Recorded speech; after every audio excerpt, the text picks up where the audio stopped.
اعوذ باللہ من الشیطان الرجیم بسم اللہ الرحمن الرحیم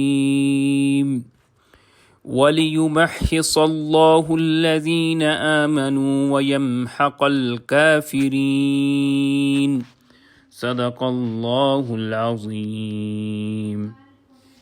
رب اشرح لی صدری ویسر لی امری واحلل عقدۃ من لسانی یفقہوا قولی ربی یسر ولا تعسر وتمم بالخیر آمین یا رب العالمین۔ آج کے لیکچر میں ہم انشاءاللہ تعالی سورہ آل عمران کی آیت نمبر 141 جو کہ ایک مختصر آیت ہے گرامیٹیکلی انالائز کرنے کی کوشش کریں گے۔ آیت میں وقت کی کوئی علامت نہیں ہے، لیکن واو کے بعد ہمیں ایک فعل نظر آ رہا ہے، لہٰذا اس آیت کے ہم دو حصے بنا دیں گے۔ پہلا حصہ ہوگا وَلِيُمَحِّصَ اللَّهُ الَّذِينَ آمَنُوا، اور دوسرا ہوگا وَيَمْحَقَ الکافرین۔ اب جو پہلا حصہ ہے اس کے الفاظ کی بات کریں گے۔ واو حرف ہے، لام حرف ہے، اور اس حرف کے بعد فعل مضارع آپ کو نظر آ رہا ہے، اور فعل مضارع جو ہے یہ منصوب ہے، لہٰذا یہ لام جو ہے لام کئی ہے، لام تعلیل ہے، اور اس کے بعد ایک ان چھپا ہوا ہے جس نے فعل مضارع کو منصوب کیا ہے۔ یمحص جو ہے علامت مضارع پیش کے ساتھ ہے، تو چار پاسبلٹیز کے حوالے سے ہم اس کو چیک کریں گے۔ اگر درمیان والا حرف زبر کے ساتھ ہے تو یہ مجہول کا صیغہ ہے، وہ نہیں ہے، لہٰذا یہ مجہول کا صیغہ نہیں ہے۔ درمیان والا حرف شد کے ساتھ ہے تو باب تفعیل کا لفظ ہے،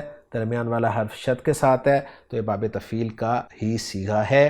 فعل مضارع معروف واحد مذکر غائب کا صیغہ ہے، میم ہا اور صاد اس کے حروف مادہ ہیں، باب تفعیل سے استعمال ہوتا ہے۔ خان صاحب لکھ رہے ہیں محسا یمحسو تمحیسن کے معنی ہے بتدریج نکھارنا، یعنی کثرت سے، یعنی بالکل نکھار دینا، اور آیت کا ریفرنس یہی دیا ہے جس میں ترجمہ انہوں نے یہی کیا ہے تاکہ اچھی طرح نکھار دے اللہ۔ اس میں جلالہ مرفوع آپ کو نظر آ رہا ہے، الذین اسم موصول ہے، جمع مذکر کے لیے استعمال ہوتا ہے، مبنی اسم ہے، اور آخری لفظ پہلے حصے کا وہ ہے آمنو، فعل ماضی جمع مذکر غائب معروف کا صیغہ ہے، حمزہ میم نون حروف مادہ باب فعل آمنا یؤمنو ایمانن ایمان لانا۔ اب جو دوسرا حصہ ہے اس آیت کا اس کے الفاظ کی بات کریں گے۔ واو حرف ہے، یمحقا یہ بھی فعل منصوب استعمال ہوا ہے، میم ہا اور قاف اس کے روٹ لیٹرز ہیں، با فا سے یہ فعل استعمال ہوتا ہے، محقا یمحقو محکن جس کے معنی گھٹانا کے یا برکت ختم کر دینا کے ہیں۔ الکافرینہ آخری لفظ ہے اس آیت کا، اور یہ الکافر کی جمع ہے، اور الکافر صیغہ اسم الفاعل ہے کفر یکفرو سے انکار کرنا کے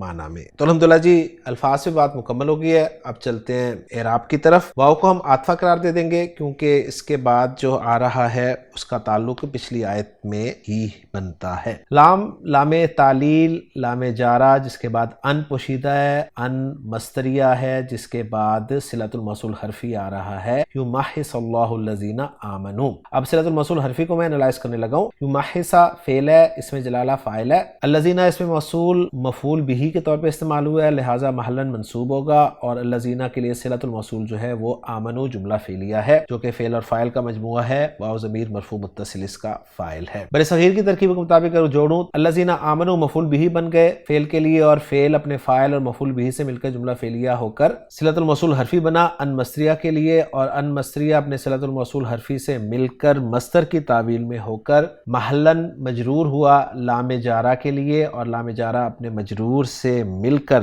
معطوف ہو گیا پچھلی آیت میں لیعلم والے حصے پر۔ اس کے بعد واو پھر عاطفہ ہے، یمحقا اسی طرح فعل با فاعل ہوا ضمیر مرفوع متصل اس کا فاعل، الکافرین مفعول بہ اور فعل اپنے فاعل اور مفعول بہ سے مل کر جملہ فعلیہ ہو کر صلۃ الموصول حرفی بنا، اور اس کا عطف ہم کر دیں گے یمحصا والے جملے پر، اور یوں ہماری یہ آیت بھی مکمل ہو جاتی ہے۔ محمود صافی صاحب کی ورکنگ کے ساتھ اپنی ورکنگ کو میچ کر لیتے ہیں۔ محمود صافی صاحب نے جملہ یمحص اللہ والا لا محل لہ صلۃ الموصول حرفی ان قرار دیا ہے، آمنو والا لا محل لہ صلۃ الموصول الذین قرار دیا ہے، اور یمحقا والا جملہ لا محل لہ معطوف والا جملہ یمحصا قرار دیا ہے۔ تو ورکنگ میچ ہوگی ہماری محمود صافی صاحب کی ورکنگ کے ساتھ۔ اب آیت کا ترجمہ دیکھ لیتے ہیں۔ ترجمہ کیا ہے وَلِيُمَحِّصَ اللَّهُ الَّذِينَ آمَنُوا، اور تاکہ اللہ ان لوگوں کو خالص کر دے جو ایمان لائے، وَيَمْحَقَ الْكَافِرِينَ اور کافروں کو مٹا دے۔ تو الحمدللہ جی آج کے لیکچر میں سورہ آل عمران کی ایک مختصر آیت نمبر 141 انالائز ہوگی۔ انشاءاللہ تعالی اگلے لیکچر میں اگلی آیت کے ساتھ آپ سے ملاقات ہوگی۔